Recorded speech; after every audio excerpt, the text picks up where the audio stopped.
Good evening students. आज हम नया यूनिट स्टार्ट करने वाले हैं और नए यूनिट का नाम है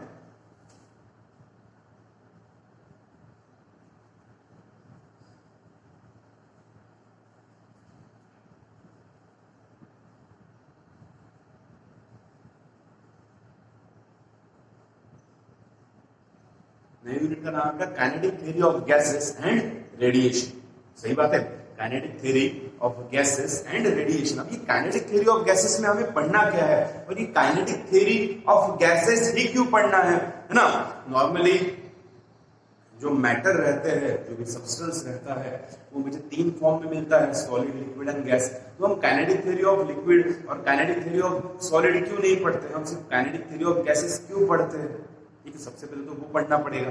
ठीक है, फिर हम जब वो पढ़ेंगे काइनेटिक थ्योरी ऑफ गैसेस, उसके बाद गैसेस की कुछ प्रॉपर्टीज क्या है वो हमें पढ़ना पड़ेगा, क्योंकि डिपेंड ऑन दैट प्रॉपर्टीज कुछ लॉज बनते हैं बेटा, है ना, जिसको हम कंसीडर करते हैं। ठीक है, when studying kinetic theory of gases.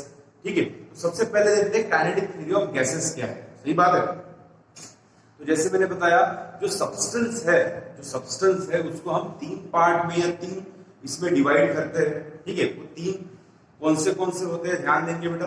एक तो होता है सॉलिड, ठीक है, देन लिक्विड और तीसरा होता है अपना गैस। ठीक है, अब जब हम सॉलिड को कंसीडर करते हैं तो सॉलिड में क्या होता है, जो भी मॉलिक्यूल्स रहते हैं सॉलिड के वो बहुत पास रहते हैं एक दूसरे से। ठीक है, और उसमें जो इंटरमॉलिक्यूलर फोर्स रहता है, इंटरमॉलिक्यूलर फोर्स मतलब फोर्स बिटवीन टू मॉलिक्यूल्स, वो बहुत ज्यादा रहता है ना, वो बहुत ज्यादा रहता है। आपको अगर वो सॉलिड को अगर दूर करना है, मतलब वो दो मॉलिक्यूल्स को अगर दूर करना है, तो you have to apply lot pressure, बहुत ज्यादा प्रेशर, हाई प्रेशर अप्लाई करने की जरूरत पड़ती है। सही बात है, और कभी कभी तो वो उतना प्रेशर अप्लाई करने के बाद भी तो मॉलिक्यूल्स को बाहर या साइड में या आजू बाजू नहीं हो जाते। सही बात है, जब हम लिक्विड की बात करते हैं तो लिक्विड के molecule as compare to gases ज्यादा एक दूसरे के पास होते हैं, एज कंपेयर टू सॉलिड एक दूसरे से थोड़े से दूर रहते हैं। ठीक है, हम जब इंटरमॉलिक्यूलर फोर्स की बात करें तो intermolecular force between two molecules of liquid, any liquid is more, वो ज्यादा होता है as compare to intermolecular force of gases.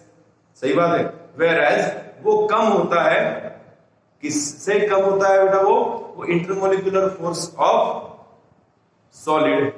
सही बात है, तो लिक्विड को भी हम इजीली या लिक्विड के मॉलिक्यूल्स को भी हम इजीली सेपरेट कर सकते हैं। हम जब गैसेस पे आते हैं तो गैसेस में जो इंटरमॉलिक्यूलर फोर्स रहता है बिटवीन टू मॉलिक्यूल्स, क्या रहता है बेटा, इंटरमॉलिक्यूलर फोर्स जो रहता है बिटवीन टू मॉलिक्यूल्स वो बहुत कम रहता है। वो कैसा रहता है, वो बहुत कम रहता है। ठीक है, इसीलिए गैसेस के मॉलिक्यूल्स बहुत लूजली बाउंड होते हैं और वो कंटिन्यूसली मूव होते रहते हैं from one place to another place, है ना, वो कभी भी रेस्ट कंडीशन में नहीं रहते। यस और नो, तो हमने तीनों मॉलिक्यूल्स देखे, तीनों सब्सटेंस के मॉलिक्यूल देखे, हमने सॉलिड के मॉलिक्यूल्स देखे, हमने लिक्विड के मॉलिक्यूल्स देखे, हमने गैसेस के भी मॉलिक्यूल्स देखे। जब मैं तीनों के मॉलिक्यूल्स को देखता हूँ या तीनों सब्सटेंस को देखता हूँ तो मुझे पता चलता है कि तीनों सब्सटेंस में से गैस, ये जो सब्सटेंस है, ये गैस, ये जो मैटर है, ठीक है, इसके मॉलिक्यूल्स बहुत ज्यादा मूव होते रहते हैं मतलब कुछ ना कुछ वेलोसिटी के साथ मूव होते रहते हैं। ठीक है, इसीलिए हम काइनेटिक थ्योरी सिर्फ गैसेस की रहती है ना, सॉलिड और लिक्विड इतने मूव नहीं होते एज कंपेयर टू गैसेस। इसलिए आप कभी भी काइनेटिक थ्योरी ऑफ सॉलिड और काइनेटिक थ्योरी ऑफ लिक्विड नहीं पढ़ेंगे या सुनेंगे भी। हम हमेशा सुनते हैं काइनेटिक थ्योरी ऑफ गैसेस। ठीक है, अब काइनेटिक थ्योरी ऑफ गैसेस में हमें पढ़ना क्या है, काइनेटिक थ्योरी ऑफ गैसेस में हमें कुछ प्रॉपर्टीज, कुछ बिहेवियर देखने हैं गैसेस के। ठीक है, जो बेसिक बिहेवियर है जो आपको इजीली समझ में आ जाएंगे वो मैं आपको पहले बता देता हूं, और जो बाकी के प्रॉपर्टीज है वो हम जैसे जैसे सिलेबस आगे बढ़ाएंगे वैसे वैसे बताते जाऊंगा। ठीक है, तो सबसे पहली जो प्रॉपर्टी है गैसेस की, इंटरमोलिकुलर फोर्स बहुत कम होता है। इंटरमोलिकुलर फोर्स बहुत कम होता है। ठीक है, अब मैं जैसे जैसे टेम्परेचर बढ़ाते जाता हूं, क्या बोल रहा हूं मैं ध्यान, अब उसके पहले गैस में टेम्परेचर, गैस का मास, उसका वॉल्यूम, है ना, ये सब कैसे, या and pressure, temperature, mass, volume and pressure, ये कैसे रहते हैं, मेजरेबल रहते हैं, मैं सबको मेजर कर सकता हूं। सही बात है।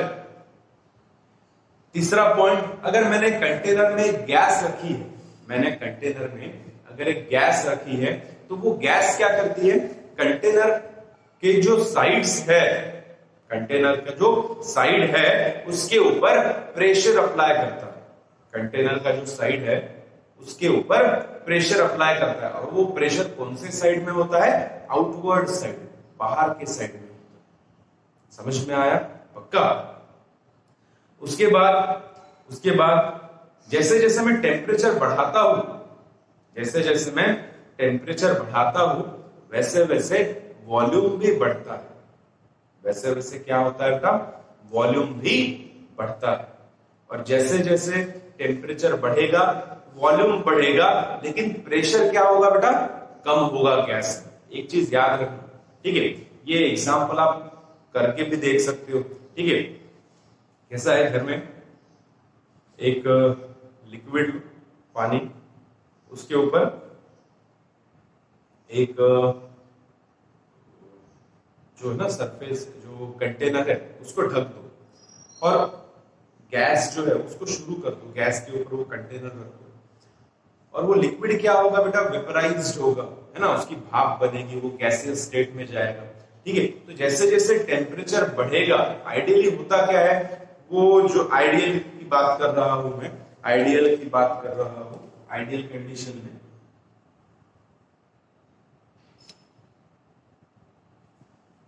ये जो बाउंड्री है, जो मैंने ढक्कन रखा है, वो धीरे धीरे ना ऊपर होते जाता है, मैं इसलिए आइडियल ये वर्ड यूज करता हूं। ठीक है, क्यों आइडियल ये वर्ड यूज करता हूं, क्योंकि यहां पे जो गैस बन रही है, यहां पे जो गैस बन रही है, वो इस ढक्कन को अपवर्ड डायरेक्शन में पुश करती है। तो थोड़ी देर बाद इसकी पोजीशन ये हो जाती है, पहले वॉल्यूम था इतना V1, अब जैसे मैंने टेम्परेचर बढ़ाया तो वॉल्यूम हो गया V2। ठीक है, फिर से मैंने टेम्परेचर बढ़ाया, फिर से गैस बढ़ गई,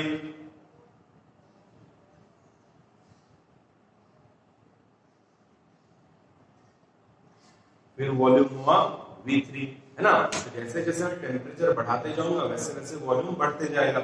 आप बोलोगे सर वो तो ठीक है, लेकिन आपने बोला था प्रेशर भी कम होगा। बहुत सिंपल सी चीज है बेटा, ध्यान दो।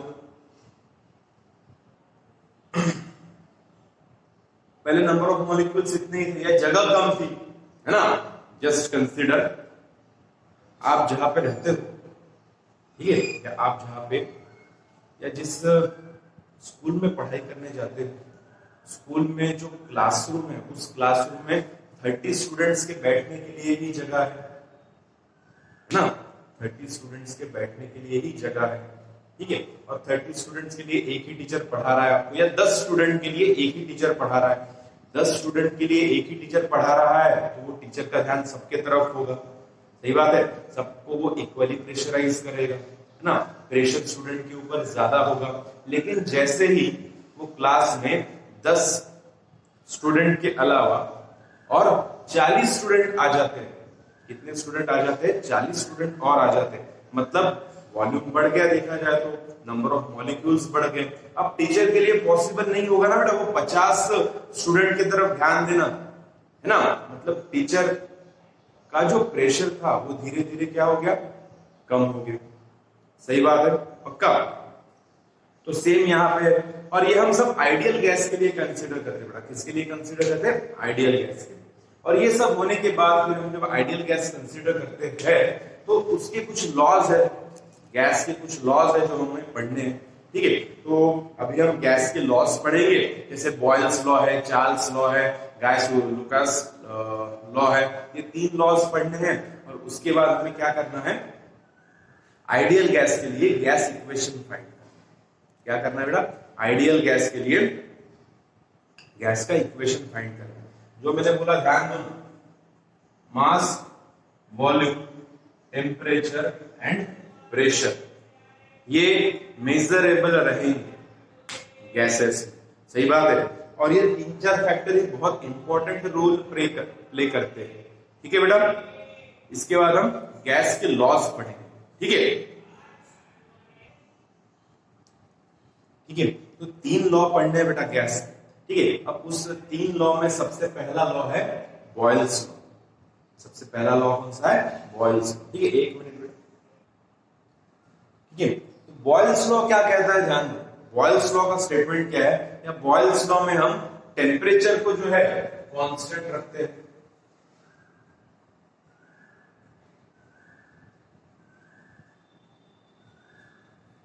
इसको कांस्टेंट रखते हैं बेटा, टेम्परेचर को कांस्टेंट रखते हैं। By keeping temperature constant, by keeping temperature constant हम ये बोलते हैं कि pressure is inversely proportional to volume. By keeping temperature constant, pressure is inversely proportional to volume. या हम ऐसा कहते हैं, by keeping temperature constant, जैसे जैसे मैं प्रेशर बढ़ाता हूं वैसे वैसे वॉल्यूम क्या होता है, कम होते जाता है। या फिर जैसे जैसे मैं प्रेशर को बढ़ाता हूं, ठीक है, और प्रेशर को कम करता हूं, प्रेशर कम करता हूं, वॉल्यूम क्या होता है, बढ़ता है, ठीक है। लिख देता हूं, ध्यान दो। इन बॉयल्स लॉ किसको कांस्टेंट रखते हैं, टेम्परेचर। 3 चीजें हैं बेटा अपने पास, कौन सी 3 चीजें हैं, प्रेशर, वॉल्यूम एंड टेम्परेचर। ये 3 में से एक चीज हमेशा कांस्टेंट रहेगी। जैसे बॉयल्स लॉ में क्या कांस्टेंट है, टेम्परेचर कांस्टेंट, सही बात है। बॉयल्स लॉ में टेम्परेचर कांस्टेंट है, तो हम T से स्टार्ट करते हैं, याद रखने में अच्छा जाएगा। टेम्परेचर कांस्टेंट यहां पे लिखते हैं, by keeping temperature constant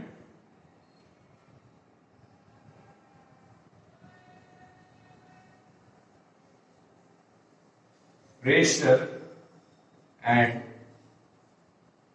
volume of gas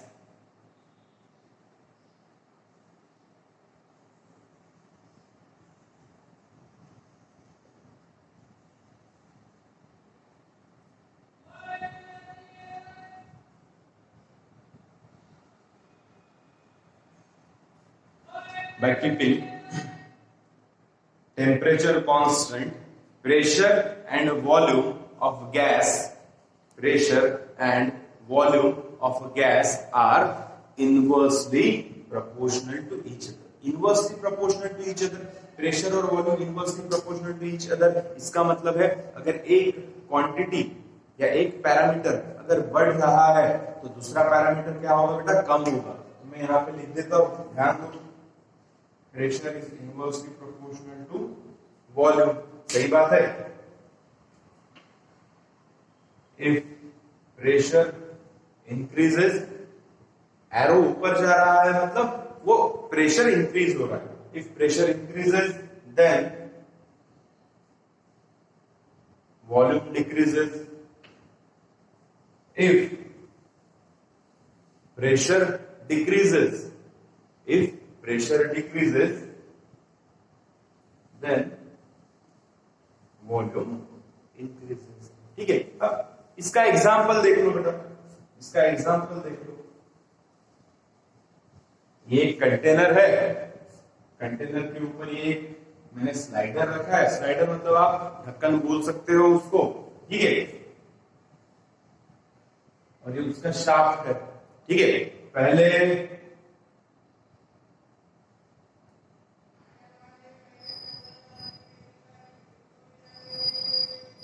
volume था V1, पहले वॉल्यूम था V1 और मैंने प्रेशर अप्लाई किया था P1। अब मैं प्रेशर को बढ़ाऊंगा, अब जब मैं प्रेशर को बढ़ाऊंगा तो ये जो ढक्कन है वो डाउनवर्ड डायरेक्शन में जाएगा या अपवर्ड डायरेक्शन में जाएगा। प्रेशर मैं इस डायरेक्शन में लगा रहा हूं, है ना। और जैसे जैसे मैं प्रेशर बढ़ाऊंगा, जैसे जैसे मैं प्रेशर बढ़ाऊंगा, ये जो ढक्कन है वो नीचे की तरफ आएगा। यस और नो, ये जो ढक्कन है वो नीचे की तरफ आएगा। अब मैं जैसे जैसे प्रेशर बढ़ा रहा हूं, वो ढक्कन नीचे की तरफ आ रहा है, ठीक है। कुछ देर बाद ये इस पोजीशन पे आएगा V2, और इसके लिए प्रेशर कितना होगा बेटा, P2, where P2 is greater than P1, मतलब प्रेशर बढ़ गया, प्रेशर बढ़ गया। अब प्रेशर अगर बढ़ गया तो आपको दिख रहा है बेटा वॉल्यूम कम हो रहा है। मैं और प्रेशर बढ़ाऊंगा और वॉल्यूम कम होगा, ठीक है। ये जो लाइन है, ये जो सरफेस है, वो और नीचे नीचे आते जाएगा। सही बात है, पक्का। जो मैंने लिखा है, आप जैसे आप प्रेशर बढ़ाते जाओगे, वॉल्यूम क्या होते जाएगा, कम होते जाएगा। या फिर आप जैसे जैसे प्रेशर रिलीज करते जाओगे, आप प्रेशर कम करते जाओगे, ठीक है ना। प्रेशर कम कर रहे हो आप, आपने प्रेशर कम किया, आपने प्रेशर कम किया,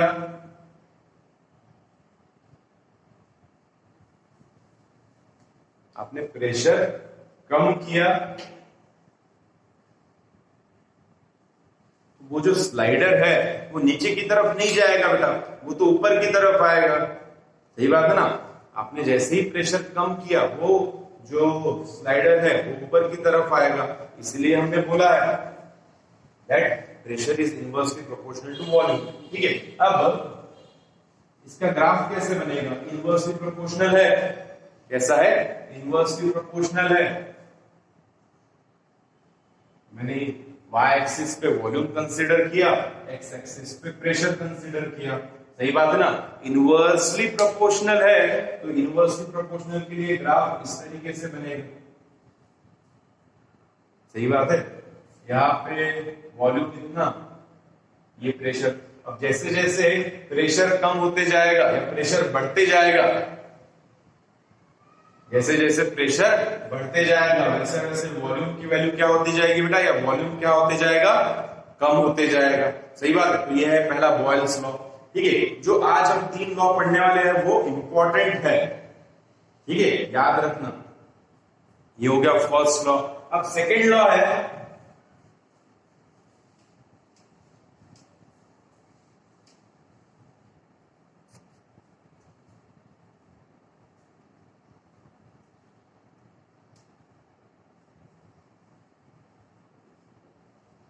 चार्ल्स लॉ। सेकेंड लॉ कौन सा है बेटा, चार्ल्स लॉ। अब सेकेंड लॉ में हम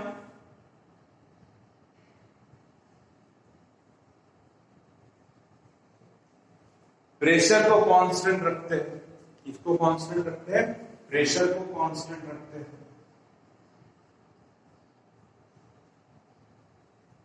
यहां पे हम प्रेशर को कांस्टेंट रखते हैं। अब मैंने जब यहाँ पे प्रेशर को कांस्टेंट रखा, तो 2 वेरिएबल पैरामीटर कौन से मिले बेटा मुझे, वॉल्यूम एंड टेम्परेचर, है ना। तो वॉल्यूम और टेम्परेचर कैसे रिलेटेड है एक दूसरे से, whether they are inversely proportional और whether they are directly proportional, है ना। वो इनवर्सली प्रोपोर्शनल है या डायरेक्टली प्रोपोर्शनल है, वो मुझे देखना पड़ेगा। थोड़ा सा सोचो, प्रेशर कांस्टेंट है, तो जैसे जैसे मैंने टेम्परेचर बढ़ाया वैसे वैसे वॉल्यूम भी बढ़ेगा। इसके पहले ही मैंने बताया था, स्टार्टिंग में बताया था बेटा, ठीक है। जैसे जैसे आप वॉल्यूम टेम्परेचर बढ़ाओगे वैसे वैसे वॉल्यूम भी बढ़ेगा। By keeping pressure constant, Charles law क्या कहता है, चार्ल्स लॉ का स्टेटमेंट क्या है, by keeping pressure constant if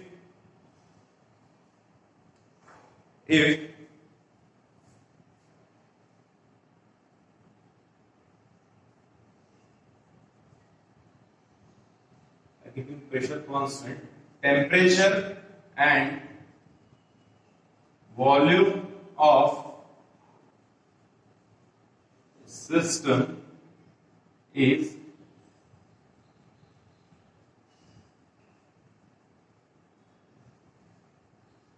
directly proportional, ठीक है। by keeping pressure constant, temperature and volume of a system is directly proportional, मतलब temperature is directly proportional to volume. Temperature is directly proportional to volume, मतलब if temperature increases then volume also increases. If temperature decreases then volume also decreases. सही बात है। इसका अगर हम graph बनाने जाए तो इसका ग्राफ देखो किस तरीके से बनेगा, यहाँ पे वॉल्यूम और यहाँ पे टेम्परेचर। सही बात है ना बेटा, टेम्परेचर बढ़ रहा है तो वॉल्यूम भी बढ़ रहा है, टेम्परेचर कम हो रहा है तो वॉल्यूम भी कम हो रहा है। तो हम उसको इस तरीके से कंसीडर करेंगे। सही बात है, इसको नोट डाउन कर लो बेटा जल्दी से ना। अपना नेक्स्ट लॉ है गाय लुसाक्स लॉ, जिसको हम गाय लुसाक्स लॉ भी कहते हैं। ये गाय लुसाक्स लॉ में क्या है, ध्यान दो। बॉयल्स लॉ में मैंने टेम्परेचर को कांस्टेंट रखा, चार्ल्स लॉ में मैंने प्रेशर को कांस्टेंट रखा। अब नेक्स्ट है गाय लुसाक्स लॉ। अब क्या बचा है इसमें, टेम्परेचर हो गया, प्रेशर हो गया, अब क्या बचा बेटा, वॉल्यूम। तो मैं इसमें वॉल्यूम को कांस्टेंट रखूंगा। ठीक है, यहां पर लिख देता हूं, कीपिंग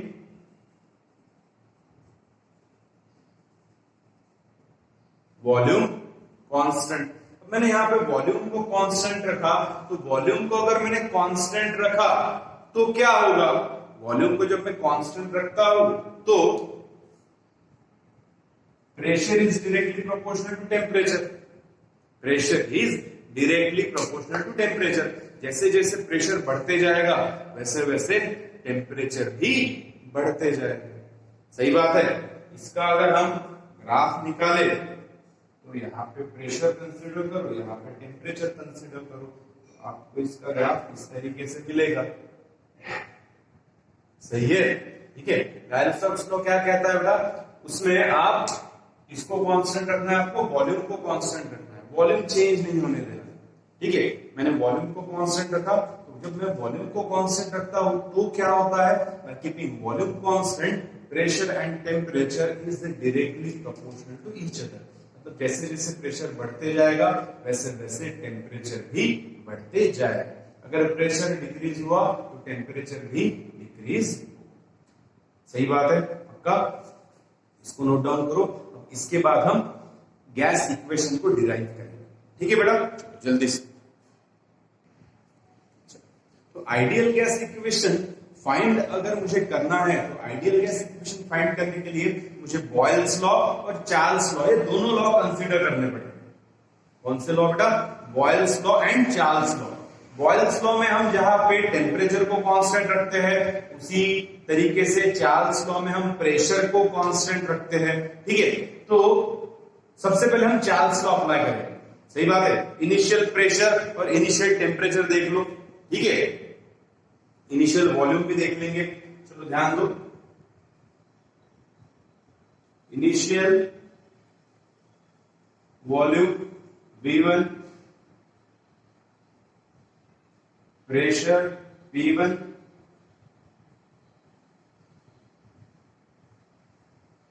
एंड टेम्परेचर T। ठीक है बेटा, ठीक है। इनिशियल वॉल्यूम कितना था V1, प्रेशर कितना था P1 और टेम्परेचर कितना था T1। Now by Charles law. अब चार्ल्स लॉ से क्या होगा कि प्रेशर कांस्टेंट, अगर प्रेशर कांस्टेंट है तो V1 is directly proportional to T1। सही बात है बेटा। अब क्या हुआ, now temperature increases to T2 from T1। Temperature increase हुआ, टेम्परेचर इंक्रीज हुआ, कहां तक टेम्परेचर इंक्रीज हुआ, T2 तक टेम्परेचर इंक्रीज हुआ। कहां से, T1 से। Now temperature increases to T2 from T1, so volume also increases to V dash from V1, सही बात है। वॉल्यूम कहां तक गया? V डैश तक गया, V1 से। तो इसी तरीके से अगर मैं इक्वेशन फाइंड करूंगा तो मुझे क्या मिलेगा? V dash is directly proportional to T2, है ना। और दोनों में प्रेशर कैसा है बेटा? कांस्टेंट है। इसको मैं इक्वेशन 1 दे देता हूं, इसको मैं इक्वेशन 2 दे देता हूं, ठीक है। इसको मिटा देता हूं, ठीक है। तो यहां पे क्या मिलेगा मुझे ध्यान दो, V1 bye V dash is equals to T1 by T2,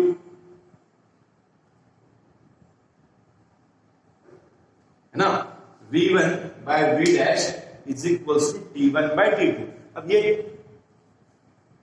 कब हुआ? जब मैंने चार्ल्स लॉ को यूज किया और मैंने प्रेशर को कांस्टेंट रखा। प्रेशर को कैसे रखा बेटा? मैंने कांस्टेंट रखा। अब मैं क्या करूंगा? मैं अब बॉयल्स लॉ यूज करूंगा, और बॉयल्स लॉ में मैं टेम्परेचर को कांस्टेंट रखूंगा, ठीक है। इक्वेशन 3 हो गया। Now use Boyle's law, temperature constant. अभी टेम्परेचर कितना है बेटा? T2, तो T2 को मैंने कांस्टेंट रखा, प्रेशर बढ़ गया, वॉल्यूम बढ़ गया, ठीक है। Now as pressure changes from P1 to P2, पहले P1 प्रेशर था, अब प्रेशर कितना हो गया बेटा? P2 हो गया।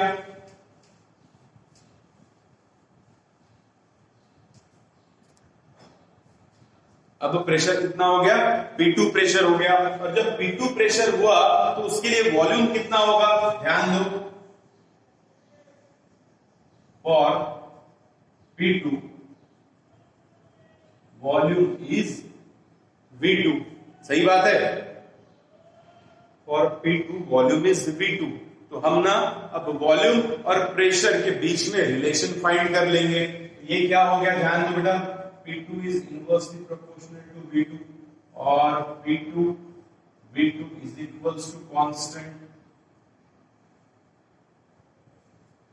सही बात है। और उसके पहले प्रेशर कितना था? P1, और वॉल्यूम कितना था? V dash is equals to constant, सही बात है ना। ये क्या हो जाएगा बेटा? ध्यान दो, P2 V2 is equals to P1 V dash, ठीक है।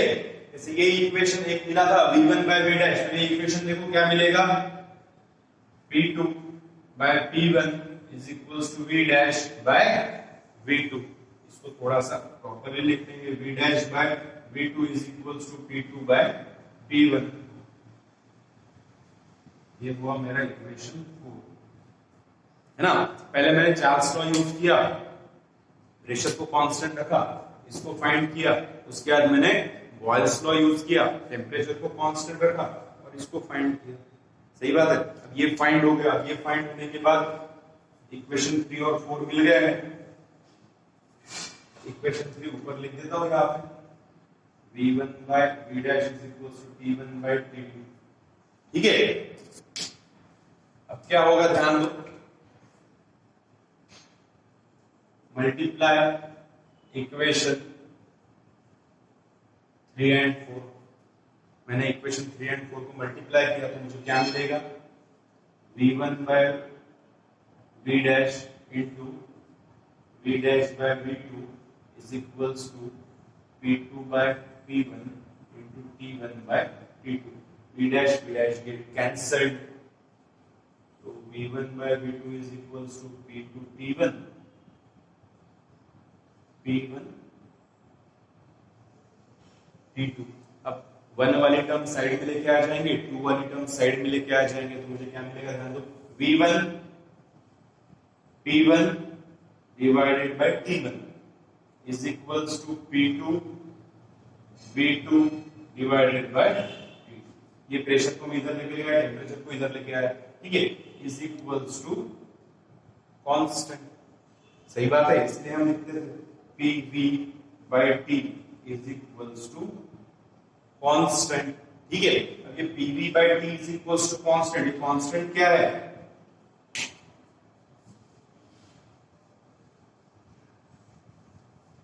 वो कांस्टेंट रहता है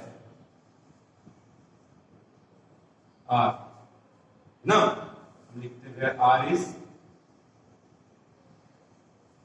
universal, R is universal gas constant. सही बात है, तो इक्वेशन हो जाता है बेटा अपना PV is equals to R T.